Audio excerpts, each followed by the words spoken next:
Mi invitación. Te invita a ser campeón y vencedor. En Nuestra Fuerza, hace algunos años, específicamente en los años de pandemia, escuchamos esta canción. Una canción de apoyo y motivación para seguir adelante. No conocíamos que fue compuesta por un abogado, hombre de Aracataca, Magdalena, la tierra de nuestro Nobel de Literatura. Quizás en esa tierra donde en los desayunos y cenas también se ingieren alimentos que realizan escritos y se inyecta un poco de amor a las letras. Hoy en TSS, el señor técnico subjefe Sergio Iván Gutiérrez Rodríguez, quien nos cuenta su pasión por escribir, sus retos personales, su vida como músico y hombre de leyes. Habían dos cosas que me motivaban y como que me hacían soñar. Una de ellas era el sonido de un acordeón. Es decir, yo escuchaba un acordeón y sentía que algo entraba en mi organismo y como una efervescencia en la sangre. Y lo otro que me causaba mucha admiración era ver a los soldados del ejército. En su recorrido nuestra especialidad vivió uno de los momentos más desconcertantes que se puedan vivir. Contar 1001, 1002, 1003, 1004 y nada. No se abrió su paracaídas principal de paracaidismo militar de línea estática. Y gracias a su entrenamiento logró sortear esta emergencia. Salto del avión, hago el conteo 1001, 1002, 1003, 1004 y no siento la tensión que se debe sentir cuando la línea estática abre el paracaídas. Sin embargo, pues hago el procedimiento de revisar cúpula.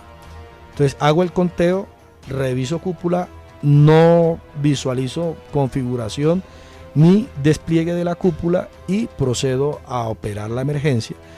Bienvenidos al capítulo de hoy, las letras, la música y las emergencias. Una vida con sabor a superación. Bienvenidos. Bienvenidos a True Security Stories, el podcast de los hombres y mujeres de seguridad y defensa de bases aéreas. Sergio, ¿cómo se encuentra el día de hoy? Muy bien, mi coronel, gracias a Dios, agradecido con la vida, con el Todopoderoso. Tengo referencia de conocerlo hace bastantes años, ¿cierto? Sí, señor. Bueno, es un honor para mí tener hoy en estos micrófonos de nuestro podcast TSS al señor técnico subjefe Gutiérrez, Sergio, quien es uno de los suboficiales que me ha ayudado a entender muchos procesos en la especialidad de seguridad y defensa de bases. La oportunidad de hoy, Sergio, es que nos acompañe, le cuente a las personas que nos escuchan, a las nuevas generaciones, a esos jóvenes que están queriendo vivir lo que vivimos nosotros al comienzo de la carrera y poder saber y poder entender y poder proyectar su futuro en la misma. Vamos a comenzar por algo básico. ¿De dónde, sí, es su familia? ¿De dónde nació usted, Sergio? Bueno, muchas gracias, mi coronel. Pues para mí también es un honor compartir pues este espacio en el marco de la conmemoración de los 100 años de nuestra gloriosa especialidad de seguridad y defensa de bases aéreas. Sergio Iván Gutiérrez Rodríguez nació el 30 de diciembre de 1980 en el municipio de Aracataca, Magdalena, el mayor de 4 hermanos, hijo de Manuel Gutiérrez, un maestro de obra de construcción, y Nelly Rodríguez, enfermera del hospital de Aracataca también. Y bueno, ahí comienza mi historia. Tuve la fortuna y la dicha de nacer en este hermoso municipio. Allí viví los primeros años de mi vida, de mi infancia, mi adolescencia, hasta el grado 10º, cuando me trasladé a terminar mis estudios de bachillerato en la ciudad de Santa Marta. Ok, Sergio, y ahí ya había motivación para ser militar. ¿Por qué la Fuerza Aérea o había otras opciones? Bueno, en ese entonces habían dos cosas que me motivaban y como que me hacían soñar. Una de ellas era el sonido de un acordeón. Es decir, yo escuchaba un acordeón y sentía que algo entraba en mi organismo y como una efervescencia en la sangre. Y aparte de eso, observar un acordeón se me hacía como mágico, como un brillo especial, como si tuviera diamantes impregnados. Esos son algunos de los reflejos de mi infancia. Y lo otro que me causaba mucha admiración era ver a los soldados del ejército. Es decir, Aracataca es un municipio que está muy cerca de las estribaciones de la Sierra Nevada y había mucho tránsito de tropa en la década de los 90. En aquel entonces, pues para mí era de mucha admiración ver a los soldados del ejército marchar con todo ese armamento, con sus boinas verdes. En aquel entonces, pues después me enteré que eran batallones de contraguerrilla, quizá en sus inicios. Y de niño a esa edad, 7, 8 años, pensaba que el uniforme camuflado les daba un poder especial.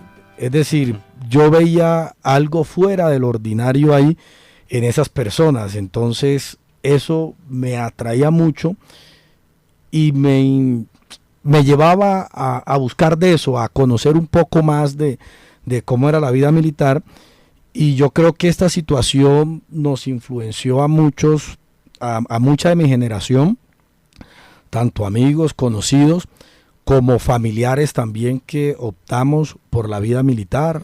O sea, hay más militares en la familia. En la familia hay militares, en la Armada, en el Ejército y en el caso mío, pues orgullosamente en la Fuerza Aeroespacial Colombiana.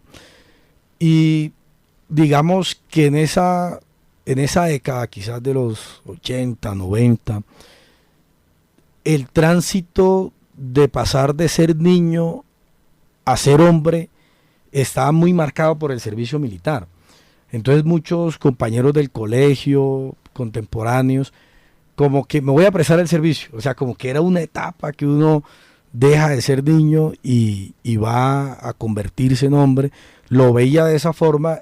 Desde ese entonces yo comencé a contemplar pues la vida militar como una etapa en mi vida, por decirlo así. Desde niño lo fui cultivando, esa admiración. Tuvo mucha influencia en mí un primo mayor, que es suboficial de la Armada. Cuando yo llegaba a la casa de mi tía y veía los diplomas de los cursos de él colgados en la pared, eso me inspiró mucho. Pero ahí ¿por qué la Fuerza Aérea? Si tenía la opción Caribe, tenía la sangre Caribe, ¿por qué la Fuerza Aérea? Bueno, porque en un mes de mayo yo estaba estudiando ya para el grado 11 en Santa Marta. Estaba definiendo qué iba a hacer de mi vida, pero quería primero prestar el servicio. Yo digo, quiero prestar el servicio, pero quiero estudiar una profesión en la que yo pueda servir a la gente. O sea, nunca pensé pronto estudiar algo para mí, ni siquiera por la parte económica, sino yo quiero estudiar algo con lo que yo pueda servir. Entonces estaba de primera mano la medicina, nunca jamás se me pasó en ninguna opción el derecho a ese momento. Las licenciaturas, y dije, quiero primero prestar el servicio. No contemplaba hacer una carrera en otras fuerzas por la situación de orden público. Entonces, pues yo soy el hermano mayor de 4 hermanos, como lo mencionaba, y no quería como esa situación de orden público que estaba tan cruda en el país, como darle ese dolor de cabeza a mi mamá principalmente. Entonces yo dije, no, pues presto el servicio, miro cómo hago una carrera, si se puede medicina o si de repente se puede una licenciatura, pero el servicio militar. Un día cualquiera, recuerdo que era un mes de mayo, llegaron unas personas muy pulcros, vestidos de azul, completamente nuevo para nosotros, la Fuerza Aérea. Y yo, bueno, suena interesante. Yo sabía que existía la Armada, obviamente el Ejército. Directamente el Ejército, la Armada, sí, pero la Fuerza Aérea hasta ese momento no. Sí, nada. Me bastó leer un folleto. Nos entregaron un folleto, escuela de oficiales, escuela de suboficiales. Para mí fueron determinantes 2 aspectos. El primero, que se lograba un título tecnológico. Eso fue muy predeterminante para mí. Se gradúa como tecnólogo en seguridad aeroportuaria. Yo dije, bueno, ya que hay algo de estudio es importante. Y el título que me marcó en ese momento fue Infantería de Aviación. Entonces yo tomo el folleto infantería de aviación, yo automáticamente lo relaciono con la vida militar. Es decir, para mí la carrera militar, la esencia de la vida militar, estaba ligada directamente con la infantería de aviación. Entonces, infantería de aviación realiza cursos de combate, contraguerrilla, paracaidismo, lancero. Bastaron los 2 minutos que me gasté leyendo el folleto para tomar la decisión de lo que iba a ser mi vida de ahí en adelante, y a empezar a superar 2 retos, sino como muchos paradigmas, porque en ese momento lo que uno escuchaba, y obviamente lo hemos podido comprobar que no era así, de que, lo digo en palabras textuales, lo que uno escuchaba en ese momento, eso es para cachacos, eso es rosca, allá el que no tiene plata no pasa, si no tiene palanca no le va a ir bien. Y pues yo era nuevo en ese colegio, entonces pues la gente comienza a uno, y yo pues bueno, pues voy a mirar a ver qué pasa, y yo tenía plena confianza pues en mis actitudes, y de eso ya han pasado 25 años largos y aquí estamos. Ahí se vio reflejado en ese folleto con los soldados que iban caminando por su casa y que quería hacer cuando pequeño. ¿Su familia lo apoyó, Sergio? ¿Qué pasó después? Ya para ingresar a la escuela, el proceso ya para ingresar, ¿cómo fue? Bueno, en primera instancia no fue fácil digerirle la información a mi familia, porque pues poco conocíamos de la Fuerza Aérea. El tema del conflicto fue un poco pesado, como que ellos lo aceptaran, pero finalmente me apoyaron, pues situación que me hace agradecerle eternamente a mis padres, a mi mamá y a mi papá. Ingresamos a la escuela de suboficiales, Capitán Andrés M. Díaz, en Madrid, Cundinamarca, con el curso número 74, un 24 de enero del año 2000. En aquel entonces, pues el periodo de formación era de 3 años. Durante el primer semestre, todo el curso veían las mismas clases, y terminado el primer semestre se escogía la tecnología que uno iba a desarrollar. Pues para mí era claro que la tecnología en la que yo iba a desarrollar o quería desarrollar era la tecnología de seguridad aeroportuaria. Entonces para mí no fue mayor problema. Enfrentarme a la escuela, de pronto los retos más significativos, el choque de venir uno pues de la vida civil a obedecer las órdenes. Me decían que el jefe Mauricio Puerto lo recibió, si era así como es Puerto, ahora, tranquilo, o era Puerto. Diferente. No, si lo puedo decir. Siempre ha sido buena gente el hombre, siempre ha sido buena gente. Ok, sí me contaron esa parte. Sí, nos recibe el curso 72, mis distinguidos del curso 72. Un buen número, 72. Sí. De ahí pues el contraste de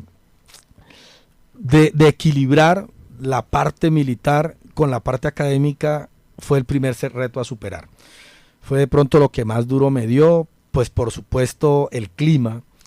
Pues yo venía a una temperatura caribeña, a orilla del mar, a la temperatura de Madrid, Cundinamarca. Fuera de eso, pues a uno le tocaba prestar guardia. Los alumnos en ese entonces prestábamos guardia, y esos turnos de guardia, en especial en la noche, era muy duro.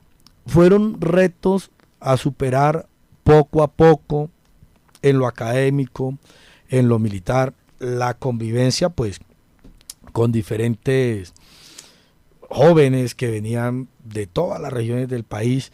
Entonces pues ese contraste siempre la comida, la alimentación. En el caso mío pues en Aracataca, Magdalena, pues es la segunda zona bananera del país después del Urabá, y allá se consume mucho lo que en el interior se conoce como el banano, pero para nosotros ¿cómo se llama? Guineo. Okay. Nosotros le llamamos guineo, y no se come solo maduro, es decir, el término que nosotros tenemos para el banano es ya una vez esté maduro, pero nosotros lo comemos en todas las presentaciones cuando no ha madurado, cocido, en tajada. De hecho se hace una mazamorra de guineo que le llamamos nosotros. Tiene un proceso de deshidratación, se taza el guineo en rodajas, incluso hay quienes lo colocan al sereno en la noche, todo un proceso de deshidratación, se muele y se hace Masterchef en una mazamorra guineo. y es muy, muy típica sobre todo para los niños. Entonces pues yo había comido guineo o he comido guineo en todas las presentaciones habidas y por haber. Y en la escuela. No se conseguía ni por las curvas. Entonces, ese era, pues, es una de la dieta principal de Aracataca. Y pues venir acá al contraste, obviamente, una changua, para mí eso era nuevo. Sí, pero ahí nos fuimos acostumbrando poco a poco, pero sí, obviamente extraña uno. Es que era la idiosincrasia, la Total. comida y hasta el vocabulario. Total. Pero me acuerdo, me pasó en la escuela, me dijo un compañero así tropical, me dijo, apagate el foco, RT. Y yo me quedé pensando en el foco, ¿cuál es el foco? Si yo no conocía cuál era el foco. Entonces también me imagino usted con sus cosas directamente de la casa y llegar con el paisa, con el pastuso, caleño, con el claro. caleño, con el rolo. Eso Sí. fue complicado. Claro, y no éramos un número muy numeroso de costeños, entonces siempre éramos un referente. De hecho, el primer call sign mío es ese, o sea, a mí me bautizaron Aracataca en la escuela. Y ahí para entonces preguntan, no, el Gutiérrez, ¿cuál? El de Aracataca. Automáticamente lo identifican. Ya después me lo cambié, pero bueno, esa es otra historia. Ok, ahí ya se la vamos a hablar en esa parte. Listo, estamos en la escuela, ¿qué pasa? ¿Cuánto tiempo estuvimos en la escuela? Algo de pronto que tengamos de referencia de ese paso. Bueno, en la escuela, pues en ese entonces se encontraban, en ese periodo de formación intramural de 3 años, el curso 72, el curso 73 y el curso 74. Por la situación coyuntural del país, se decide hacer como un plan de acción para fortalecer la seguridad y defensa de las bases aéreas, y en ese momento se agrega la tecnología o los alumnos de la tecnología de seguridad aeroportuaria del curso 73 pasan al curso 72. El curso 72 es el último curso de graduarse como técnicos cuartos. Es decir, fue el primer curso que se gradúan todos técnicos. Hasta el 71 se gradúan los técnicos y los de infantería como cabos segundos, y los técnicos como técnicos cuartos. El curso 72, mi distinguido Mauricio me corrige si estoy mal, el curso 72 se gradúan todos como técnicos cuartos, inclusive los de seguridad y los técnicos. Al curso 72 se agregan, como lo había mencionado, los alumnos del curso 73 de seguridad. Ese curso 73 de seguridad se gradúan de 2 años. Ese hueco, ese espacio que queda ahí, lo ocupamos los del curso 74 de seguridad, pasamos al curso 73, los de la tecnología de seguridad. Es decir, nos graduamos también de 2 años el grado militar y nos queda pendiente la tecnología. Ese era el primer reto a superar ya una vez graduados, y adicional este curso 73 yo lo llamo una promoción. Sobre eso escribimos un artículo en la revista Aeronáutica que titula Aerotécnicos, el grado del siglo XXI. Yo ahí lo titulo como la promoción del primer grado de aerotécnicos, o la primera promoción del grado aerotécnico conformada por el curso 73, el curso 74 de seguridad y el curso 11 del cuerpo administrativo. Esta es la primera promoción de la escuela de suboficiales que asciende al grado de aerotécnicos. Un cambio total en la escuela. Total, y más en el escalafón, porque pues entre otras cosas o cosas, a nosotros no nos decían que ascendimos, sino que descendimos en ese momento, porque pues era un nuevo grado, pues, y todas estas situaciones que vive uno cuando sale de la escuela a enfrentarse a la realidad de la vida militar, ya uno, en ese caso como suboficial, y llevar como, no esa reseña, pero sí como esa marca de el primer grado de aerotécnicos. Entonces fueron situaciones que enfrentamos y que hoy en día ya se ven con completa normalidad, no estamos Ya pasó el hablando tiempo. hace 21 años.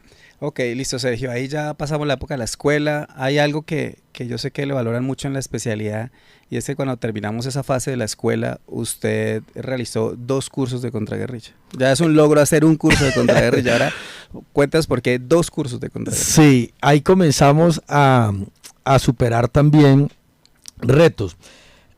Salimos en el año 2000, en el año 2002 vamos a hacer curso de contraguerrillas. En aquel entonces no existía la Escuela de Instrucción Militar Aérea que conocemos y que es orgullo para los hombres y mujeres de nuestra especialidad. Los cursos se realizaban en el GRUCE 15, lo que es hoy en día el GRUCE 15.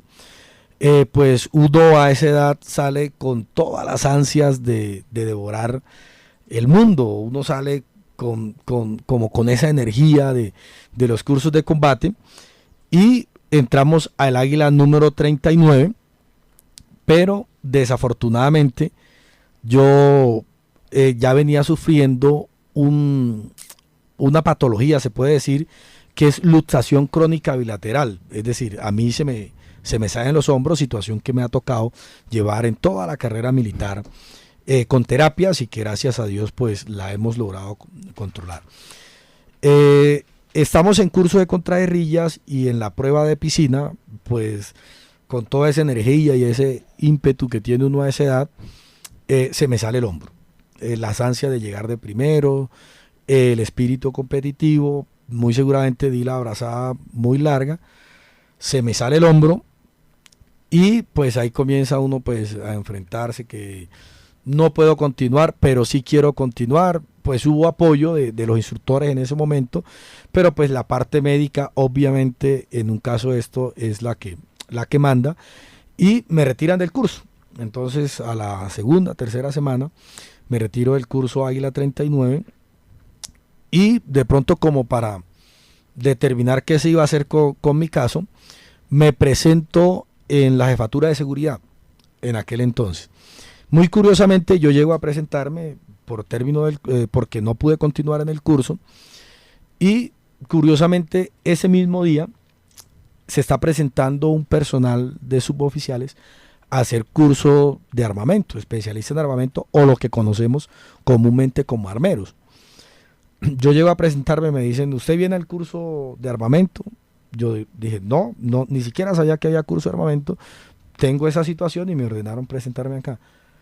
¿Qué situación tiene? Le dije, no, se me salió el hombro izquierdo, pero le sirve la otra mano. Le dije, no, de hecho me sirven las 2 manos.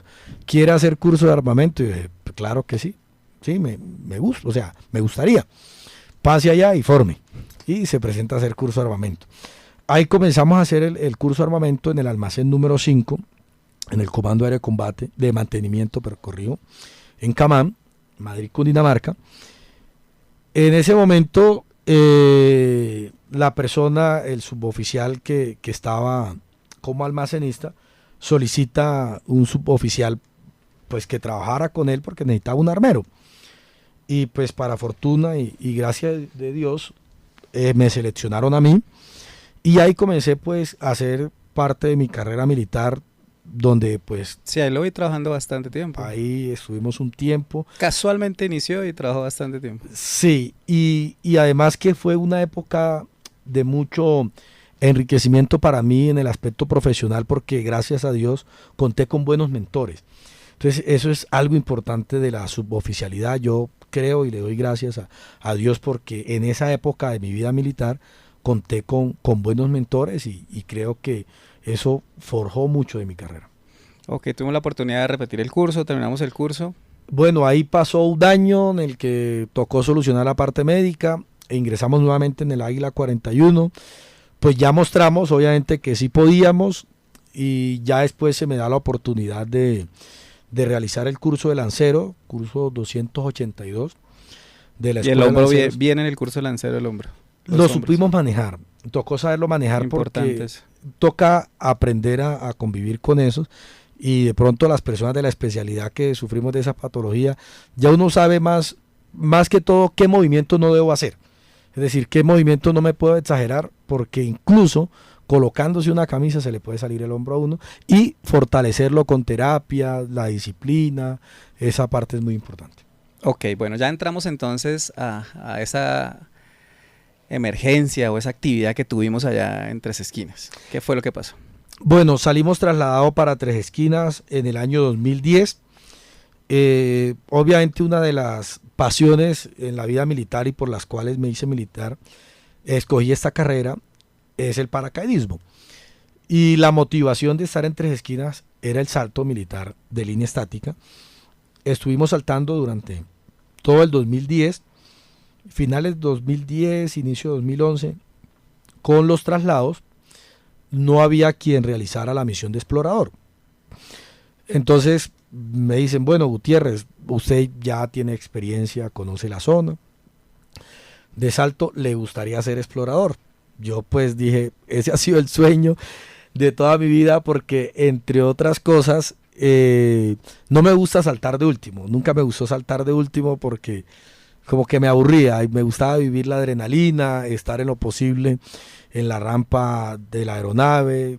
Para mí eso era muy emocionante y vivía mayor adrenalina. Entonces cuando me tocaba por allá de último, sobre todo en los primeros grados,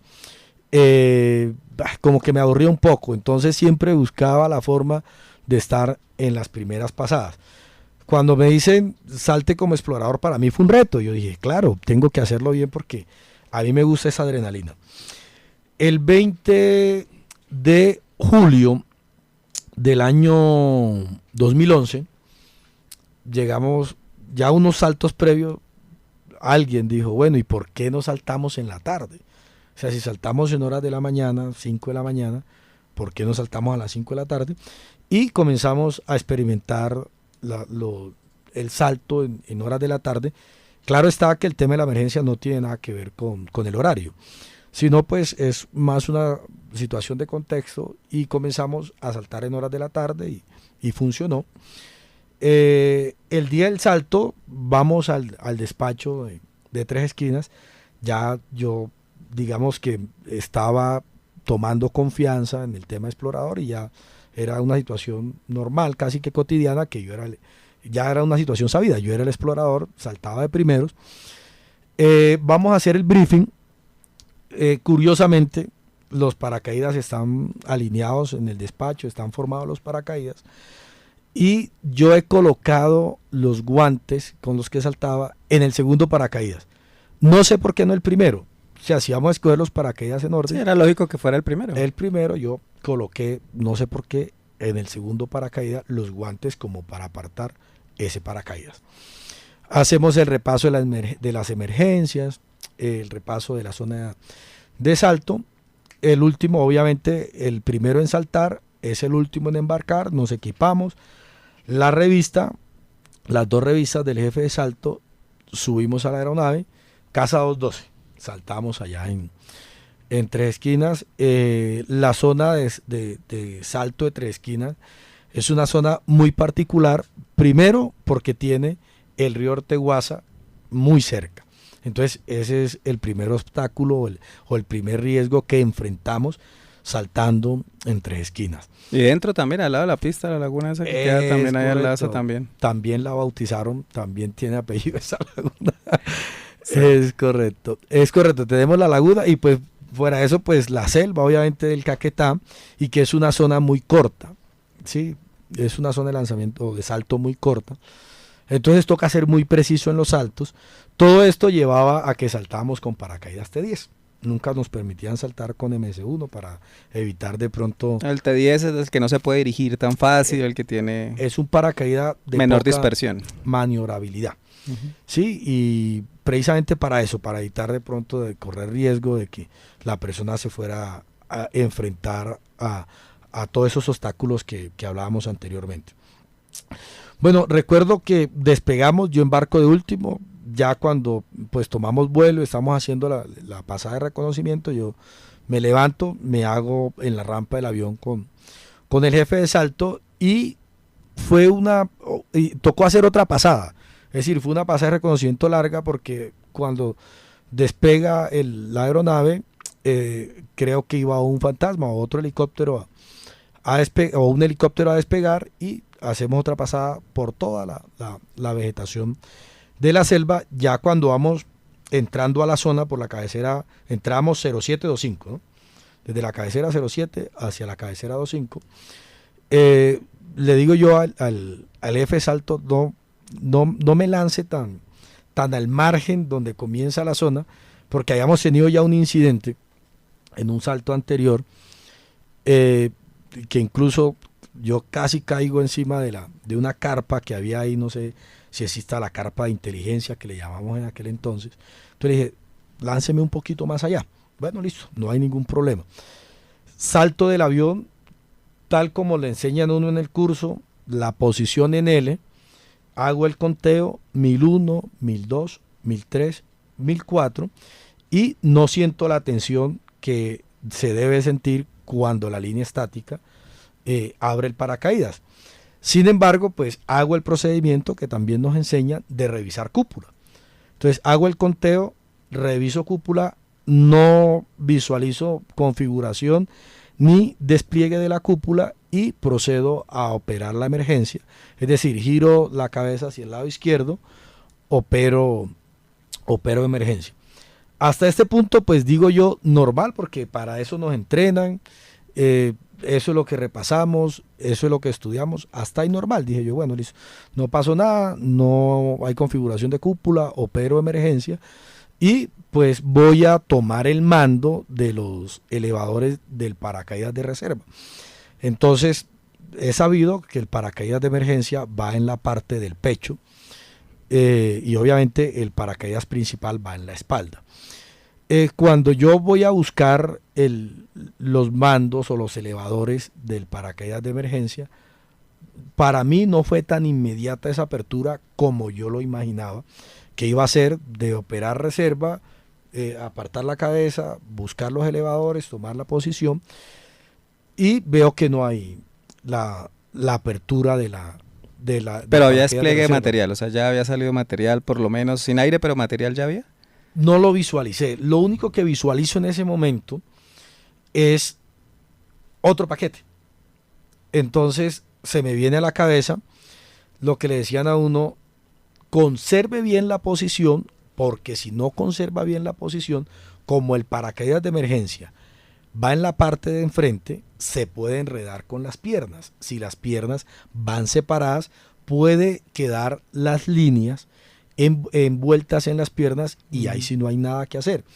Eso es lo que se me viene a mí de momento, pero yo voy consciente, completamente consciente. Digo, pero si yo llevo la posición bien. Entonces miro hacia abajo y veo el otro paquete. Ese otro paquete es el paracaídas principal que va envuelto en la bolsa de despliegue. Que no se abrió y va envuelto en la bolsa de despliegue. Entonces, digo yo, tengo que asistir la reserva. ¿De dónde tengo que asistir la reserva? Porque se me viene a la mente otra emergencia, que es cuando la cúpula principal tiene un orificio mayor al casco o que las líneas de suspensión se han roto. Entonces le enseñan a uno: opere reserva asistida, opere reserva y ayúdala a salir. Ese procedimiento se me vino en mente. Yo dije, bueno, si la reserva no abrió, pero tampoco se me enredó en las piernas, la voy a asistir. Y alcancé a llevar las manos al contenedor o a la bolsa de despliegue de la cúpula, donde está empacada la reserva. La reserva, sí, de llevar las manos a la reserva, y cuando llevo las manos a la reserva, ahí sí sale el pilotillo. Okay. Entonces ahí sale el pilotillo por el lado derecho, alcancé nomás como a tocarlo y ahí salió el pilotillo por el lado derecho. Ese es un sonido que nunca se olvida, esa salida del pilotillo. Entonces hagamos la comparación, que el paracaídas de reserva son más o menos 2/3 partes del paracaídas principal. Sí, es decir, cogemos un paracaídas principal, lo dividimos en 3, 2/3 partes, más o menos, eso viene siendo la cúpula del paracaídas de reserva. ¿Por qué? Por muchas razones. Primero, para que se configure más rápido, ¿sí? Porque pues el tiempo es menor. Le enseñan a uno que el tiempo para operar una emergencia de paracaidismos está alrededor de 4 segundos. Porque ahí el salto fue a 1250 por ahí. No, fue a 1000. A 1000 pies. Fue a 1000, estaba bajito, sí. Precisamente para evitar, si saltábamos más alto, para evitar de pronto de que el viento lo sacara a uno de la zona de salto. Entonces saltamos casi que a ras. Es decir, era afortunadamente un salto administrativo, no llevábamos armamento. Entonces el promedio de tiempo son 4 segundos para solucionar la emergencia. Yo pensaba que iba haciendo el procedimiento dentro de los tiempos, porque no esperé a que de pronto sí abrió, no abrió, lo hice en el momento oportuno, y eso me dio el tiempo para de pronto mirar y, como les digo, tratar de asistir la reserva. Opero reserva, se abre la reserva y ahí sí tomo el mando de los elevadores de la reserva. Cuando ya logro tener el control del paracaídas de reserva, observo bien cuál es el paquete que llevaba, que estaba pues entre las piernas, y ya logro observar que es el paracaídas que iba envuelto. Lo saco de las piernas porque se me alcanza a meter entre las piernas, lo saco de las piernas y preparo el aterraje. Entonces, este tamaño que mencionaba del paracaídas de reserva obviamente hace que el golpe sea más duro. Entonces, ahí se le vienen a uno cosas en la cabeza como, bueno, ya por lo menos uno sabe que se enfrenta a una emergencia de esto, el riesgo que corre de perder la vida es alto, o por lo menos de tener una lesión en las piernas. Entonces yo dije, bueno, ya abrió el paracaídas, por lo menos conservo la vida. O sea, ya logré por lo menos sortear la emergencia, conservo la vida, pero seguía el siguiente reto, era no sufrir una lesión. Ahí cómo era la visión, o sea, tenía el paracaídas desplegado, estaba entraba en la parte abdominal. Sí, señor. Pero tenía los pies, feet ground, tenía los pies, o sea, normal en la posición que viene uno en el paracaídas, o como está en la parte abdominal lo sí, desplazó hacia atrás y no podía mirar. Sí, lo desplaza hacia atrás, pero por eso toca tomar los elevadores y llevarlo al pecho. Para poder erguirse. Es correcto. Okay. Sí, entonces ahí tomar la posición erguida, tomo los Es elevadores, lo llevo al pecho y ya obviamente pues tengo una posición vertical y ya ahí tengo visual del paracaídas que ya en la parte de abajo. Entre otras cosas que de aquel entonces no había mucha tecnología en cuanto a las cámaras de los celulares, pero un soldado grabó de su cámara del celular que estaba en el núcleo 25 y ahí se ve de pronto en el paracaídas cuando yo voy descendiendo que se ve el paquete del paracaídas principal abajo como si fuera un equipo, como cuando uno salta con equipos, que uno cuando va a aterrar suelta el equipo y se ve el péndulo abajo, así se observa el paracaídas principal que iba envuelto. Preparo el aterraje, dije bueno, pues el siguiente reto es evitar una lesión en las piernas. Aterro, gracias a Dios, y eso también es importante agradecerlo a los instructores. Yo hice el curso de paracaidismo número 02 en la ESIMA, en la Escuela de Instrucción Militar Aérea, pero en aquel entonces era el CIMIL. Sí. En aquel entonces era Centro el CIMIL. de Instrucción Militar. Sí, señor. Contamos con instructores de grandes capacidades en la Fuerza Aérea, en la Fuerza Aeroespacial, algunos ya fallecidos, pero yo creo que ahí se acuerda uno del instructor, de que el instructor le enseñó bien, de que era como lo decía el instructor, pegue las piernas, prepare el aterraje, tome la posición, levante la punta de los pies, y el mejor ejemplo es ese, que yo aterro y gracias a Dios no sufro una sola lesión. Me reviso las piernas, pues por el tema de la adrenalina, que uno de pronto por la adrenalina puede sufrir una fractura y no se da cuenta, me reviso las piernas, quedé gracias a Dios sin ninguna lesión en ese momento.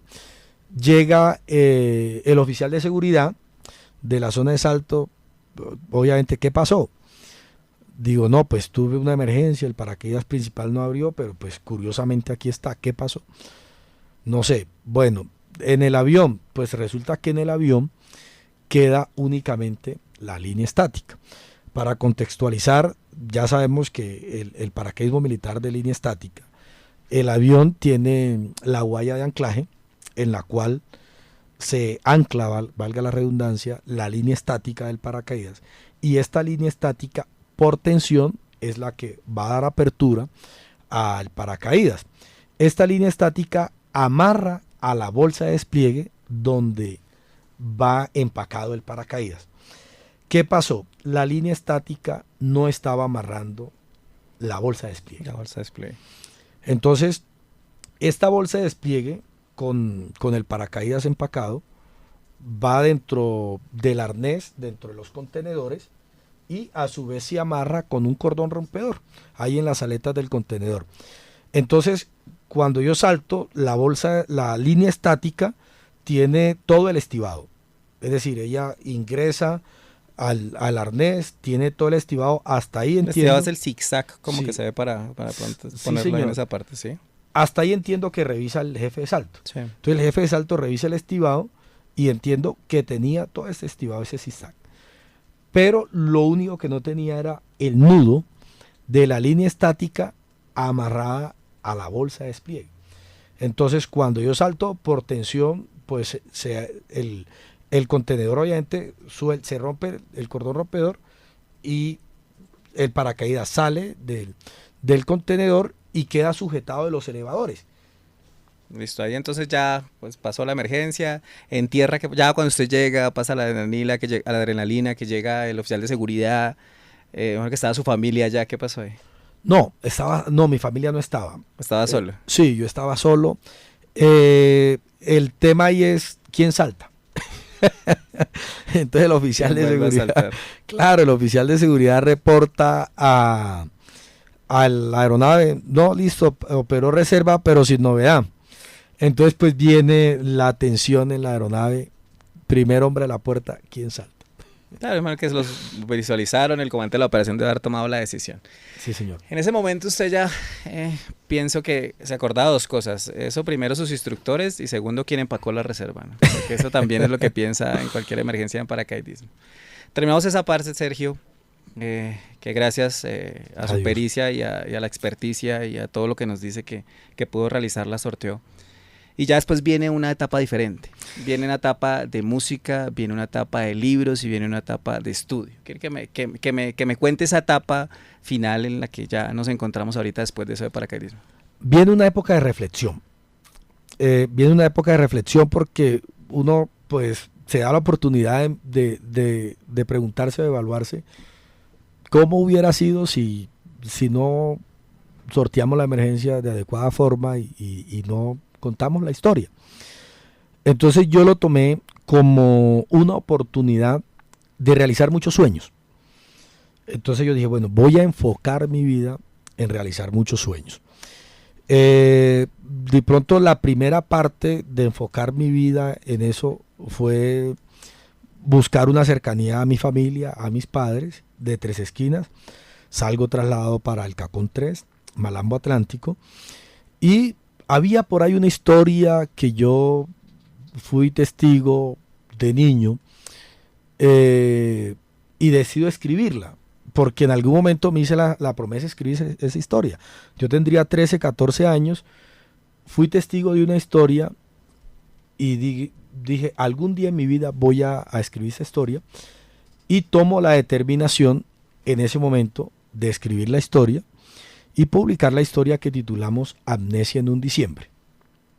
Ok, me gustaría que nos leyera un pedacito de esa parte. Claro que sí. De su libro.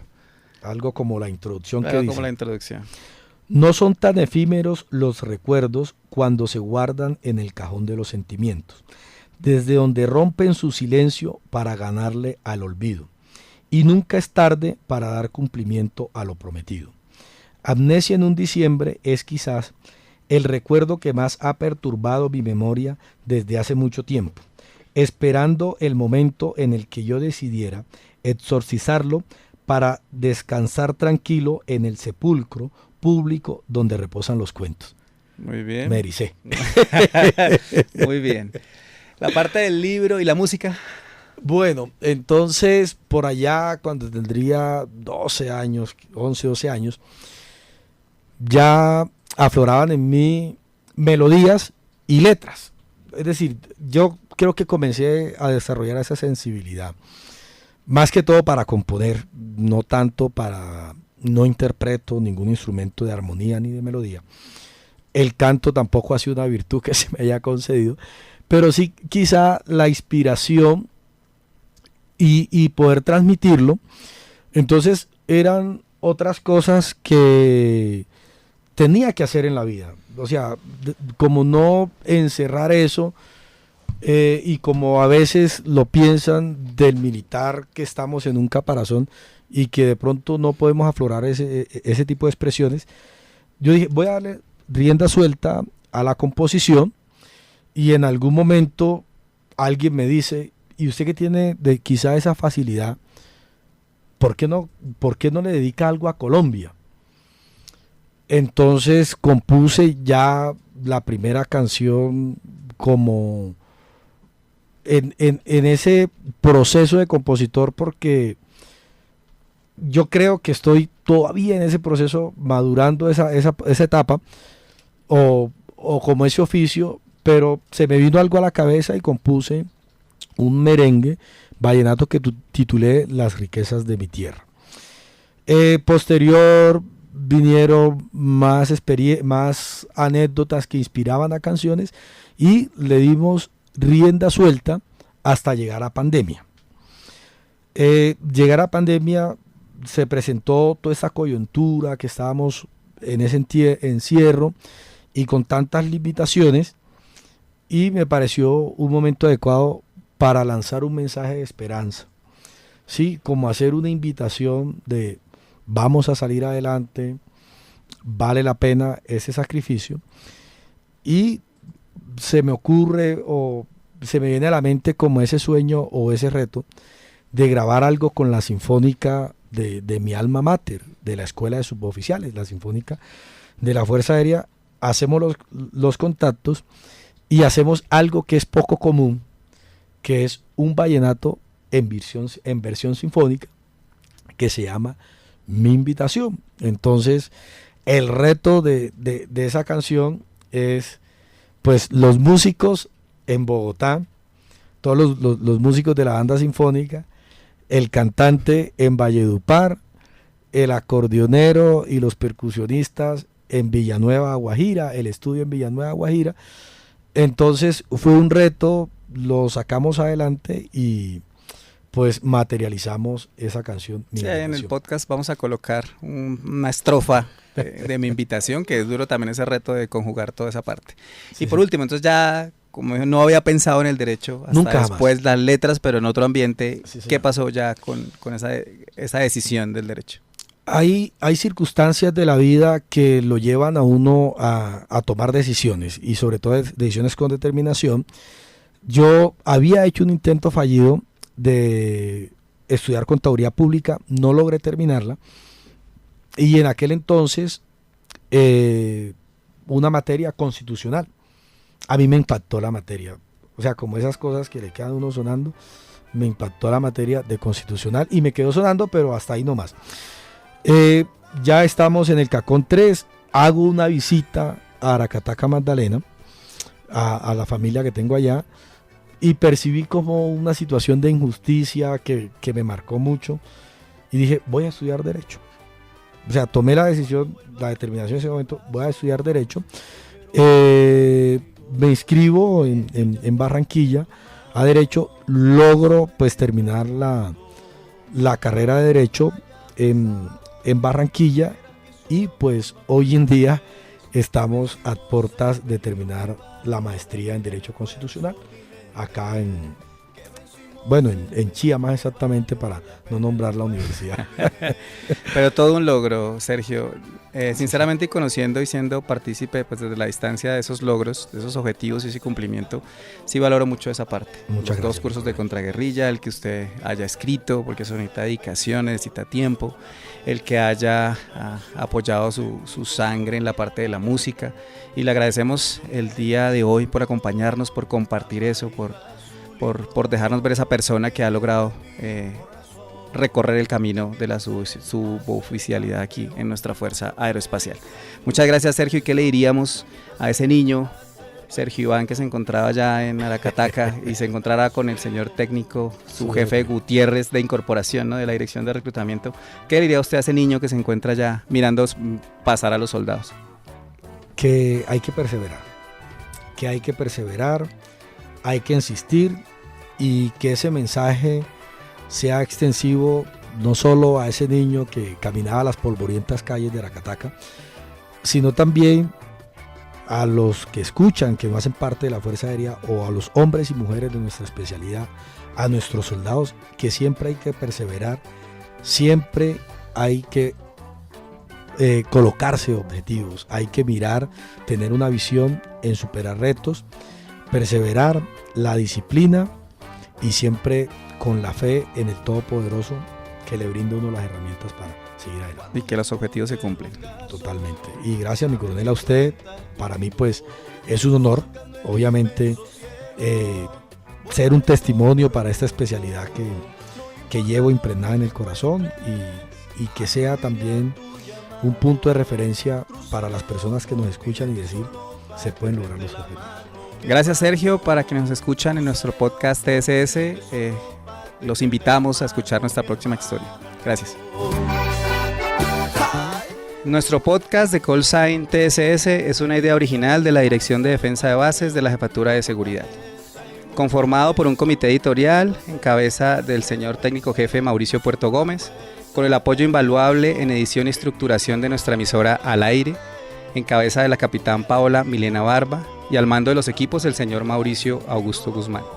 Nos pueden contactar en los correos luis.rinconte@fac.mil.co, mauriciopuerto@fac.mil.co. Estaremos muy agradecidos de leer sus mensajes. Con ustedes, el coronel Luis Enrique Rincón Torres. Gracias.